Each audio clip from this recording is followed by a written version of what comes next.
Today, we've got law and Brexit.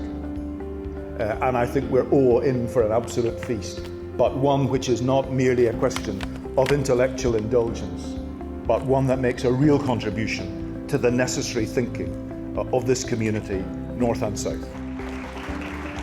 My plan is to deal with Article 50, the process of withdrawal from the Union. First of all, is a series of documents. A decision of the heads of state and government meeting within the European Council concerning a new settlement for the United Kingdom within the EU. The sting in the tail is that it is stated this decision will take effect on the date the government of the UK informs the Secretary-General of the Council that the UK has decided to remain a member of the EU. Should the result of the referendum in the UK be for it to leave the EU, the set of arrangements referred to above will cease to exist. Continuing to look at the nature of the devolution settlement means that a new external border of the EU on the island of Ireland is the obvious consequence, and that means that there would be immigration and customs control. Similarly, in respect of agriculture and the degree to which the income of those involved in agriculture depends on membership of the EU. There again, there's no indication that the current or anticipated levels of EU funding would be available if a Brexit occurred. The UK has never much liked the policy as pursued by the EU on agriculture and might wish to change the system from that which pertains presently. Human trafficking, it always involves human rights abuses. This is an area where both jurisdictions have recently legislated. And the Northern Ireland response in particular shows the multiple sources and the multiple inspirations for law in this country. And it shows the way in which those can work together. I hope that what you'll take away is the idea that it's not binary. You all knew that. It's not in or out. It's not yes or no, although that's the decision you will have to make. There's lots more layers to it than that. This absence of symmetry that may arise on a citizenship basis for those people residing in Northern Ireland who have decided to adopt also an Irish citizenship, they thereby will retain, after a Brexit, all of the rights arising by virtue of being a European Union citizen as well as an Irish citizen, whereas the other group of people in Northern Ireland who haven't opted for this will remain without those same rights, which I find extraordinary to even envisage.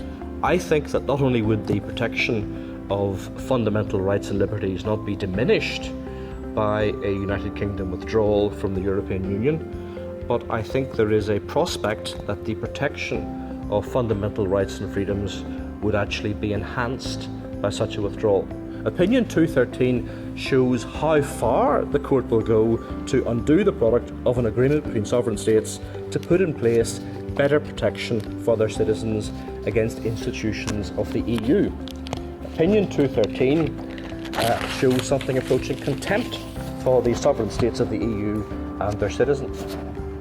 Human rights decision-making should rest on principle.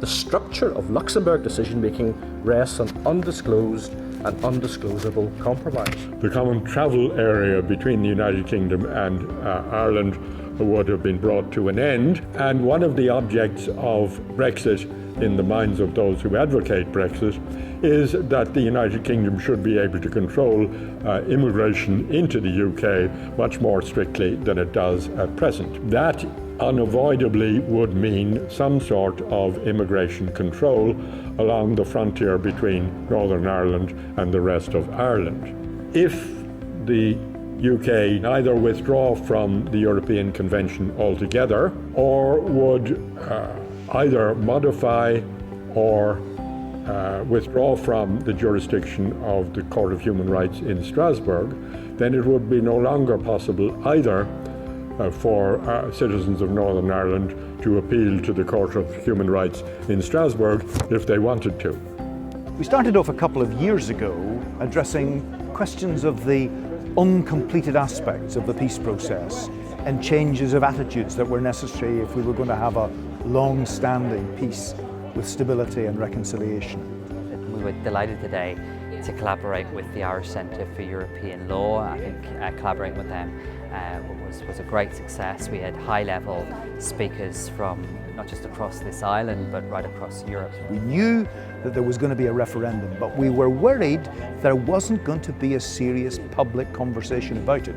And since then we've been engaged in a whole series of meetings and other ways of engaging people in a public conversation about this referendum and what it means. We've been looking today at the legal implications, for, against, and it's been really interesting how people have got into the questions.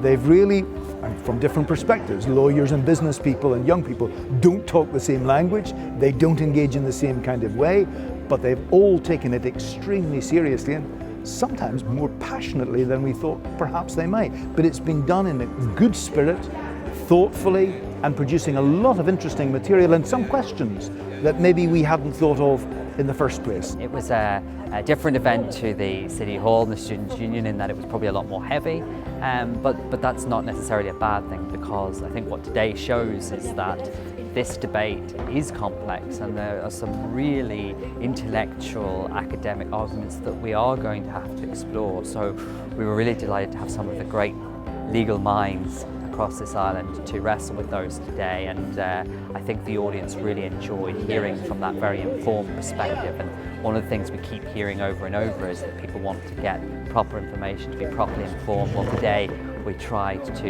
answer that.